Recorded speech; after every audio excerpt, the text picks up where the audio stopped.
Well, we're back 7:38 now with In Depth today this morning. A closer look at the impact of skyrocketing oil prices. Yeah, everybody's witnessing the toll on the gas prices. National average jumping another 8 cents just overnight to a new record $4.25. But experts say this is going to affect more than just the price at the pump. Yeah, NBC's Sam Brock joins us from Florida. He's got more on that part of the story. Hey, Sam, good morning. Howdy guys, good morning. Look, 60% of oil consumption is for fuel, which means 40% is for everything else, from the plastic in your smartphones to, of course, the produce, fertilizers for produce like fruit, also the grains that go to your chickens, all of that, which means that your grocery bill and many other bills for that matter are about to get a boost. It's a ripple effect that stretches far beyond just filling up. The skyrocketing cost of oil hitting you at the pump tied to not tens or hundreds, but thousands of other products.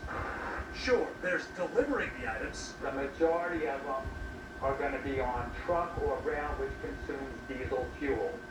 But unknown to many shoppers, oil is in your products too.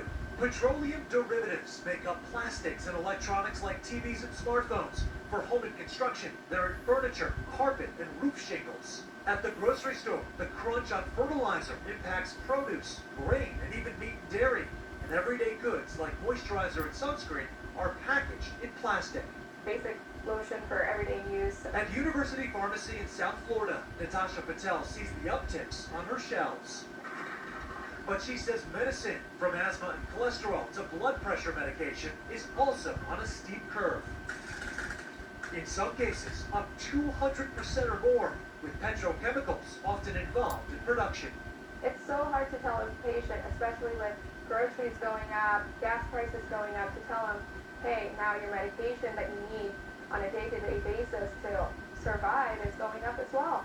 Nothing operates in a vacuum. Supply chain issues are also playing a role, making isolating the spike from oil alone very difficult. But it's a huge spoke in the wheel. A lot of people know there's petroleum products in tires, but if you're using a bike as an example, what about the cables on the brakes, the tape on the handles, the styrofoam in the helmets, the plastic in these bottles? Half the products in the store have some form of petroleum. At No Boundary Sports in Coral Gables, Oscar Paez tells me it's a perfect storm of issues. Shortage of supply, we have logistical issues, and you see gas prices go up or petroleum-based stuff, you'll see higher prices. While racing to get a bike might save you on fuel, some more practical tips for staying conscientious at any point include buying off-brand food products. The most expensive ones are often at eye level, and shopping for appliances at independent stores, where you might negotiate a better bargain. Either way, shoppers are starting to see double vision. If you wear eyeglasses, the cost of polycarbonate lenses just went up. So many things we never thought about in that piece, Sam. So you talked about prices at the grocery store being impacted. Is that the same deal if you're getting food delivered to your place?